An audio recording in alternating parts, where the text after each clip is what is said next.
What's going on, everybody? Welcome back to the channel. We are in the middle of the build for the YD-2S Plus kit from Yokomo. This is the 110 scale rear wheel drive drift car, and I figured in this video I would show you how to mess with the diff and get that properly built.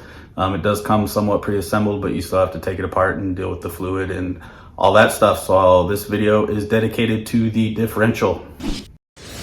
And of course, like always, there's going to be links down below to all the tools and stuff I use in this. So if you want to check those out, click the links down below. They are affiliate links. So if you do end up buying something that you like, it does help the channel out. So check it out. Merch too. Merch link down below. Check it out. All right, so we are on to step 3 of the YD-2S Plus kit build from Yokomo. And this is the differential. So you can see in the bag here, it's pretty much assembled already. It does come with some grease as well as some fluid. So we are just gonna follow the directions here, get it built. It's all on one page. So it's all on one page there. Just that section there, we gotta basically get everything out of the bag, of course. And a little sticky because there was some fluid in there. But you get the fluid here, the grease there, and the diff here. I forgot to grab a rag because you always want to have a rag handy whenever you're working on shocks or diff or anything that's using fluid or grease when you're building CV shafts and stuff. So I'm gonna go grab a towel real quick. I'll be right back. All right, now that I've come prepared, these are actually fresh out of the dryer, nice and fresh. It's always easier to work in a clean environment than it is in a dirty environment. You've got the pre-assembled diff there, and we've got the fluid here. This is a 10,000. So that's what they give you in the kit. And then you've got some grease there, which we will get to when we need it. But basically, if you look at the directions, we got to take the case apart because this is pre-built. However, there's no fluid in it. Obviously, they give you the fluid here. So we got to take it apart, fill it with the fluid. I do when I'm using my, doing my diffs and shocks and stuff. I have the Tamiya vacuum pump here. Whether or not you're going to use the vacuum side of it, it makes for a nice stand. So if you don't have a separate shock stand or something, this is a great way to hold everything steady and level when you are working on it. So we are going to remove the screws that are in here. That way we can take this apart and get the fluid in.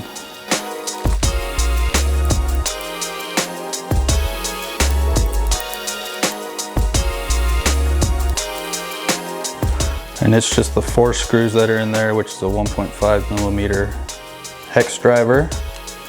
So once you get those out, you can see you can take this apart, and it does have this paper gasket on it. You definitely don't want to lose that paper gasket. That's what's going to seal everything and do the best job at keeping the fluid inside. So they do they give you a little diagram here. You got to flow it in there, leaving just below the upper portion of those spider gears.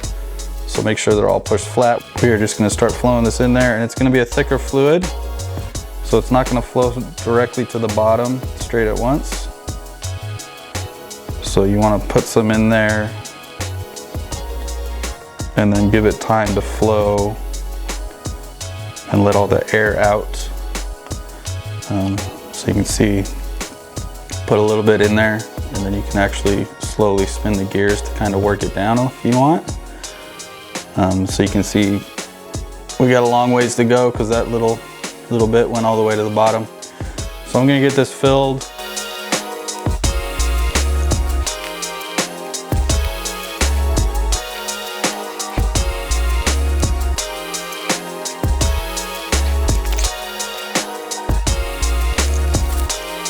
All right, this is a little over full. I don't know how well you can see this on camera. You can see you got some air bubbles in there.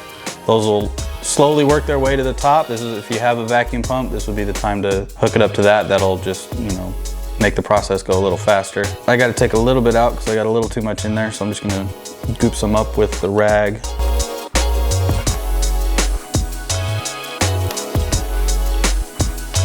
Basically, you got to leave enough room for that other gear to sit in there without pushing all the excess fluid out of the case. But they give you a pretty good diagram on what level to have it at. It's basically just below the top line of these spider gears here. I went one goop too many, so I gotta take a little bit more out.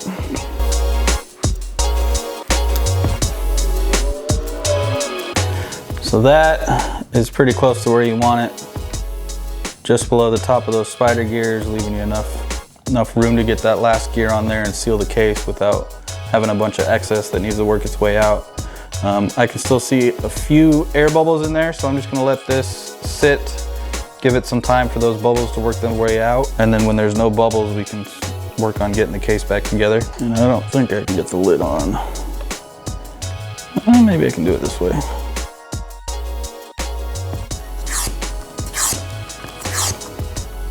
There we go. Should pull an air now. And this thicker weight fluid, it's hard to let the bubbles just rise on their own because it's so thick that they just want to stay in there. And there's a few bubbles down low that I'm just trying to get out. All right, so you can see there, pretty much no bubbles. And the fluid's just about where we want it. If you did drag some over the edges, you can kind of wipe that off as best you can. And then really it's just getting this guy back in there. So you've got these kind of plastic risers here. Those fit in the slots right above the shaft for the spider gears. That helps keep everything nice and tight. And then you want to make sure your gasket is still seated on there nice and flat. Make sure the gasket's on there. You don't want to do it without the gasket, but you can go ahead and just line up those grooves. Should pop in just like that. And you can see it slid in there and there's nothing oozing out the sides or anything. So we just got to get the 4 screws in there and tighten them up. And I'm just going to go around. I'm going to get all the screws in before I snug them up and tighten them.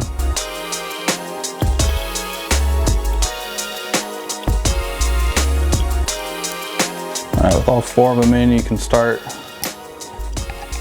working them down and snugging them up. I like to just snug all of them, kind of go crisscross on the pattern. Snug them all up and then you can tighten them down.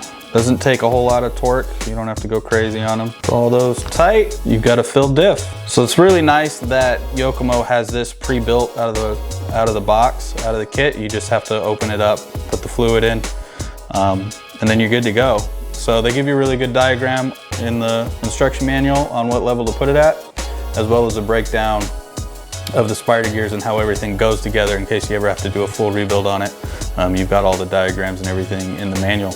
So that's the diff for the YD-2S Plus kit. Pretty simple, but I know some people, when it comes to fluids and stuff, they have some questions and like to see someone else demonstrate how to do it. So that is how to do it. This grease, I'm assuming, is for a later portion of the build. So when that time comes, I've got grease. Anyways, thanks for watching. Stay tuned for more.